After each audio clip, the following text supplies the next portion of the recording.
हमारे इस YouTube channel के सेगमेंट फास्ट न्यूज में आप तमाम का इस्तकबाल है। इस वीडियो में आप देख सकते हैं कमेंटों में बहुत ज्यादा खबरें। तो आइए शुरू करते हैं वीडियो को और देखते हैं आज की ताजा तरीन खबरें।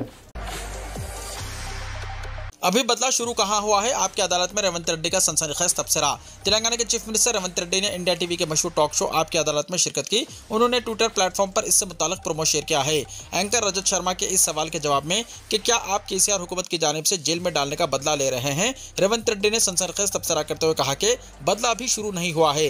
रजत शर्मा ने रेवंत रेड्डी से पूछा कि बीआरएस लीडर अक्सर कहते हैं कि शेर अंदर है फिर बाहर आएगा, तो जवाब में चीफ मिनिस्टर ने कहा कि आ जाओ, यहाँ बंदूक तैयार है, एक ही गोली से काम तमाम हो जाएगा, मारा तो शेर को ही मारूंगा। ये प्रोग्राम कल रात 10 बजे नशर होने वाला है। दिल्ली शराब पॉलिसी मामला के कविता 15 अप्रैल तक सीबीआई की तहवील में कल तिहाड़ जेल से हुई थी गिरफ्तार। दिल्ली शराब पॉलिसी केस से मुताल्लिक बदउनवानी केस में तेलंगाना के साबिक वज़ीर आला के चंद्रशेखर राव की बेटी के कविता 15 अप्रैल तक सीबीआई की हिरासत में रहेंगी। दिल्ली की राउस एवेन्यू कोर्ट ने जुमे को कविता को सीबीआई की तहवील में भेज दिया। सीबीआई ने इनसे पूछगछ के लिए 5 दिन के रिमांड की दरख्वास्त की थी, लेकिन अदालत ने 3 दिन का रिमांड मंजूर किया। सीबीआई का कहना है कि शराब पॉलिसी से जुड़ी साजिश को बेनकाब करने के लिए कविता का सबूत के साथ सामना करने की जरूरत है। सीबीआई ने कहा कि के कविता ने आम आदमी पार्टी को रिश्वत की अदायगी के बारे में कोई तसल्लीबख्श जवाब नहीं दिया। दूसरी तरफ के कविता के वकील ने सीबीआई की इस कार्रवाई को गैर कानूनी करार दिया है। उन्होंने तहकीकाती एजेंसी पर बुनियादी हुकूक के खिलाफ वर्जी का इल्जाम लगाया। अदालत ने फरीकैन के दलाल सुनने के बाद फैसला महफूज कर लिया। असदुद्दीन ओवैसी ने इंतखाबी मुहिम का आगाज कर दिया। अवाम को दी ईद की मुबारकबाद। बैरिस्टर असदुद्दीन ओवैसी सदर कुल हिंद मजलिस इत्तेहादुल मुस्लिमीन व रुकन पार्लियामेंट हैदराबाद ने इंतखाबी मुहिम का आगाज कर दिया। हैदराबाद लोकसभा हल्के के कामाटीपुरा, उस्मान बाग और बंदलागुड़ा इलाकों के पैदल दौरे करते हुए सदर मजलिस ने घर घर जाकर आवाम से मुलाकात की। वाज़ेह है कि मुल्क में लोकसभा इंतखाबात का बुगुल बज गया है। पहले ही कई सियासी जमातों की जानिब से इंतखाबी मुहिम का आगाज कर दिया गया है। ताहम सदर मजलिस ने माह रमज़ानुल मुबारक के इख्तिताम और ईद के फौरी बाद अपनी इंतखाबी मुहिम का आगाज किया। इस मौके पर आवाम की जानिब से सदर मजलिस का इस्तकबाल करते हुए उनकी जगह जगह गुलपोशी की गई। केटीआर के मोहम्मद महमूद अली और शेख अब्दुल्ला सोहेल को ईद की मुबारकबाद। बीआरएस के वर्किंग प्रेसिडेंट केटीआर ने बीआरएस के क़ायद शेख अब्दुल्ला सोहेल के ख़यामगाह पहुंचकर इन्हें ईद उल फितर की मुबारकबाद पेश की। इस मौके पर साबिक़ वज़ीर दाखिला और रुकन क़ानून साज कौंसिल मोहम्मद महमूद अली, बीआरएस के अरकान असम्बली गोपीनाथ के वेंकटेश, विवेक गौड़, कौशिक रेड्डी साबिक़ा रुकन असम्बली, पी विष्णुवर्धन रेड्डी साबिक़ा एमएलसी प्रभाकर रेड्डी और दूसरे मौजूद थे। ईद की खैर सुगाली मुलाकात में लोकसभा का इंतखाबात बिलखुसूस ग्रेटर हैदराबाद के लोकसभा हल्कों में पार्टी की इंतखाबी हिकमत अमली का भी जायजा लिया गया। केटीआर ने शेख अब्दुल्ला सोहेल के अरकान ख़ानदान और दोस्त अहबाब से मुलाकात करते हुए इनकी ख़यामगाह पर लंच किया। इसके बाद साबिक़ वज़ीर दाखिला मोहम्मद महमूद अली की ख़यामगाह पहुंचकर इन्हें और इनके अरकान ख़ानदान को भी ईद की मुबारकबाद पेश की। बीआरएस क़ायद शेख अब्दुल्ला सोहेल ने बताया कि बीआरएस के वर्किंग प्रेसिडेंट केटीआर और दूसरे कायदीन ईद उल फितर की मुबारकबाद देने के लिए उनकी ख़यामगाह पहुंचे। यह खैर सुगाली मुलाकात थी। ताहम लोकसभा का इंतखाबात होने की वजह से मौजूदा सियासी सूरत हाल पर भी तबादला ख्याल किया गया। रेवंत रेड्डी 10 साल चीफ मिनिस्टर रहेंगे, वेंकट रेड्डी ने कहा। रियासती वजीर इमारत और शवारे कोमटिरेड्डी वेंकट रेड्डी ने कहा कि कांग्रेस पार्टी में कोई एकनाथ शिंदे नहीं है और रेवंत रेड्डी आइंदा 10 साल के लिए चीफ मिनिस्टर रहेंगे। कोमटिरेड्डी वेंकट रेड्डी का यह बयान इस वक्त आया जब चीफ मिनिस्टर ने वेंकट रेड्डी के भाई राजगोपाल रेड्डी की ख़यामगाह पहुंचकर भोंगिर लोकसभा हल्के की इंतखाबी मुहिम का जायजा लिया। भोंगिर से रेवंत रेड्डी के करीबी साथी CH किरण कुमार रेड्डी कांग्रेस के उम्मीदवार हैं। वेंकट रेड्डी जो साबिक़ में रेवंत रेड्डी की खुलकर मुखालिफत कर चुके हैं, लेकिन तश्कील हुकूमत के बाद इनके मौक़िफ़ में तब्दीली आ चुकी है। रेवंत रेड्डी को आइंदा 10 साल तक चीफ मिनिस्टर करार देने पर खुद पार्टी हल्कों में हैरत का इजहार किया जा रहा है। वेंकट रेड्डी ने BJP floor leader Maheshwar Reddy के बयान का जवाब दिया, जिसमें उन्होंने कहा कि रेवंत रेड्डी इलेक्शन के बाद कांग्रेस के लिए एकनाथ शिंदे साबित होंगे और कांग्रेस पार्टी को तोड़ देंगे। वेंकट रेड्डी ने कहा कि पार्टी में कोई एकनाथ शिंदे नहीं है और कोई ग्रोहबंदी नहीं है। रेवंत रेड्डी आइंदा 10 साल तक चीफ मिनिस्टर रहेंगे। उन्होंने महेश्वर रेड्डी को जबान पर लगाम देने का मशवरा दिया। उन्होंने हरीश राव के मुखालिफ रेवंत रेड्डी बयानात की मजम्मत की और कहा कि बीआरएस कायदीन अभी भी इख्तिदार का ख्वाब देख रहे हैं। रामेश्वरम कैफे धमाका, NIA ने 2 नौजवानों को गिरफ्तार कर लिया।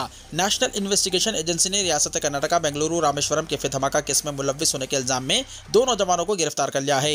हुक्काम के मुताबिक आदिल मतीन ताहा और मुसव्विर हुसैन शाहज़ैब को कोलकाता के करीब NIA की टीम ने इन्हें पकड़ लिया। NIA के मुताबिक मुसव्विर हुसैन शाहज़ैब पर इल्जाम है कि इसने कैफे में IED रखा था और अब्दुल मतीन ताहा पर धमाके की मनसूबाबंदी और मास्टरमाइंड होने का इल्जाम है। क़ब्ल नेशनल इन्वेस्टिगेशन एजेंसी यानी NIA ने बेंगलुरु के रामेश्वरम कैफे में हुए धमाके के केस में मुलव्विस 2 अहम मुलजिमीन की गिरफ्तारी के लिए मालूमात फराहम करने वालों को 10 लाख रुपए इनाम देने का ऐलान किया था।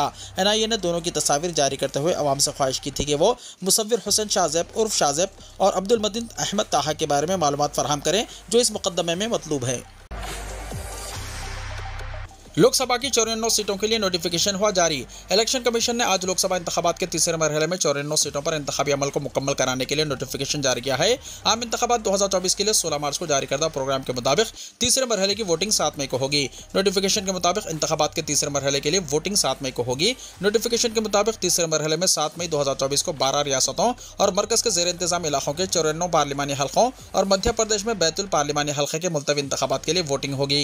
इंतखाबात के तीसरे मरहले के लिए तमाम सीटों के लिए कागजात नामजदगी का अमल आज होगा और कागजात नामजदगी 19 अप्रैल तक दाखिल किए जा सकते हैं। कागजात की जांच पड़ताल 20 तारीख को होगी और 22 तारीख तक नाम वापस लिए जा सकेंगे। ईडी, सीबीआई और आईटी मरकज के सियासी हथियार। तमिलनाडु की रियाली में राहुल गांधी का बयान। तमिलनाडु के तिरुनेलवेली वैली में रियाली के दौरान राहुल गांधी ने मरकजी हुकूमत को निशाना बनाया। उन्होंने कहा, आज मरकजी हुकूमत ईडी, सीबीआई और आईटी को सियासी हथियार के तौर पर इस्तेमाल कर रही है। इलेक्शन से 2 महीने पहले कांग्रेस के बैंक अकाउंट्स मुंजमद कर दिए गए हैं। दिल्ली के वजीर आला अरविंद केजरीवाल को गिरफ्तार कर लिया गया है। अपोजिशन लीडरों को धमकियां दी जा रही हैं। कांग्रेस लीडर राहुल गांधी ने जुमे को मरकजी हुकूमत में 30 लाख खाली सरकारी आसामियां पुर करने और नौजवानों को तरबियत फराहम करने के लिए कानून बनाने का यकीन दिलाया। तमिलनाडु में अपनी पहली इंतखाबी रैली से खिताब करते हुए राहुल गांधी ने कहा कि अगर मरकज में इंडिया इत्तेहाद इख्तियार में आता है तो नौजवानों को रोजगार के मौके फराहम करने के लिए बड़े इक़दाम किए जाएंगे। कांग्रेस लीडर राहुल गांधी ने कहा कि कांग्रेस के बैंक अकाउंट्स इंतखाबात से 2 महीने पहले मुंजमद कर दिए गए हैं। दिल्ली के चीफ मिनिस्टर अरविंद केजरीवाल को गिरफ्तार कर लिया गया है। अपोजिशन लीडरों को धमकियां दी जा रही हैं। दिल्ली के लोगों में आईनी बहरान का एहसास पैदा करके बीजेपी दिल्ली में सदर राज नाफिज करना चाहती है, दिलीप पांडे ने कहा।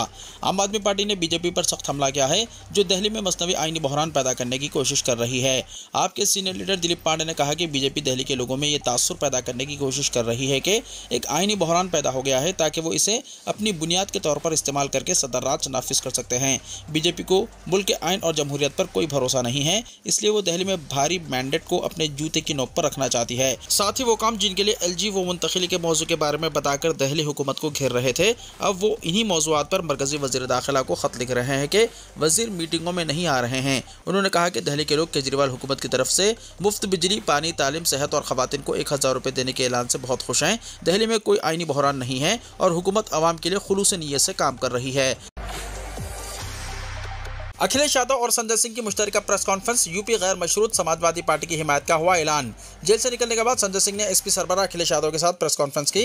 उन्होंने कहा कि बहरान के ऐसे वक्त में जब दिल्ली के वज़ीर आला को जेल में डाल दिया गया है, दिल्ली में भी ऑपरेशन लोटस शुरू किया गया है। उन्होंने कहा कि हमारे कारकुन इत्तेहाद के उम्मीदवारों को कामयाब कराने के लिए काम करेंगे। उत्तर प्रदेश में किसी सीट का मुतालबा नहीं है, हम जमहूरियत को बचाने के लिए हिमायत कर रहे हैं। ताउन के लिए कोई शराइत नहीं है। बीजेपी को निशाना बनाते हुए उन्होंने कहा कि लोगों को मणिपुर के वज़ीर आला के इस्तीफे की जरूरत नहीं है, बल्कि अरविंद केजरीवाल के इस्तीफे की जरूरत है। बीजेपी को अखलाकियात की बात नहीं करनी चाहिए। चुन चुनकर बदगुमान लीडरों को बीजेपी अपने में शामिल कर रही है। दिल्ली में जो कुछ भी हुआ है, इस वक्त अखिलेश यादव हमारे साथ हैं। हम अखिलेश यादव और एसपी का शुक्रिया अदा करते हैं कि उन्होंने हिमायत की। आम आदमी पार्टी के एमपी संजय सिंह ने कहा कि हम उत्तर प्रदेश का इलेक्शन नहीं लड़ रहे हैं, हमारे कारकुनान इंडिया अलायंस के उम्मीदवारों की जीत के लिए काम करेंगे। ये इलेक्शन आमिराना हुकूमत के खिलाफ लोगों को मुत्तहिद करने का इंतखाब है।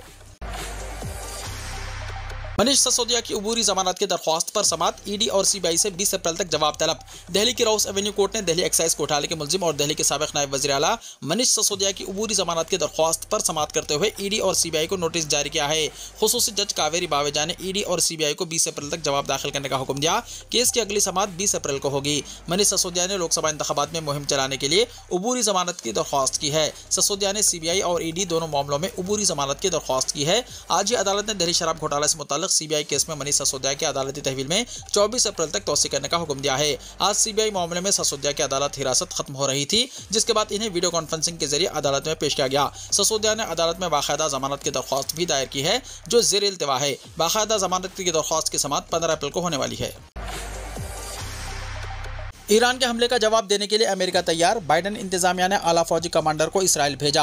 ईरान के मुमकिन हमले का जवाब देने के लिए अमेरिका तैयार है। ईरानी हमले के बढ़ते हुए खदशात के दरमियान बाइडेन इंतजामिया ने कल अचानक एक आला अमेरिकी फौजी कमांडर को इसराइल भेजा। अमेरिकी हुक्काम का कहना था कि इसराइल भेजे गए इस फौजी कमांडर ने वहाँ के आला हुक्काम से ईरान को मुंह तोड़ जवाब देने के लिए मुश्तरका हिकमत अमली पर तबादला ख्याल किया। न्यूयॉर्क टाइम्स ने अपनी रिपोर्ट में इत्तला दी।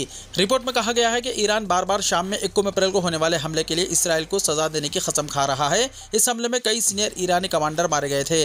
अमेरिकी हुक्काम ने कहा है कि वो ईरान के किसी भी हमले का जवाब देने के लिए तैयार है।